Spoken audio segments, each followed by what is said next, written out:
এই মহিলাগুলো আসছে যাচ্ছে রোজ, যখনই দেখবেন কেউ বেগুনি রঙের শাড়ি পরে আছে, মনে রাখবেন আজকে ভারতবর্ষে যে পোলিও নেই তাদের জন্য, আজকে ভারতবর্ষে যে ফাইলারিসিস নেই তাদের জন্য, আজকে ভারতবর্ষে যে একের পর এক টিকাকরণ হচ্ছে তাদের জন্য, আজকে আমার আপনার পুত্র সন্তান কন্যা সন্তান বাড়িতে রুবেলা মিজলস মামস থেকে বেঁচে আছে তাদের জন্য।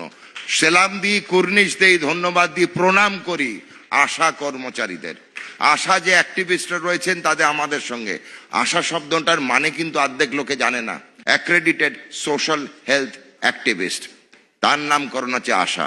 মনে রাখবেন, কেউ কোনো আশা কর্মীকে যখন দেখবেন প্রথম তাকে জায়গা ছেড়ে দেবেন যদি সে প্রচন্ড পরিশ্রম করে।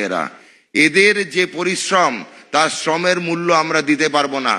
মাননীয় মুখ্যমন্ত্রী শ্রী শুভেন্দু অধিকারী এমনই একজন অনন্য মুখ্যমন্ত্রী যিনি এক ধাপে আশা যে আমাদের কার্যকর্তারা রয়েছে, কর্মচারীরা রয়েছে, তাদের এক ধাপে কিন্তু ডাবল করেছেন, 5,000 টাকা তাদের মাইনে বাড়িয়েছেন।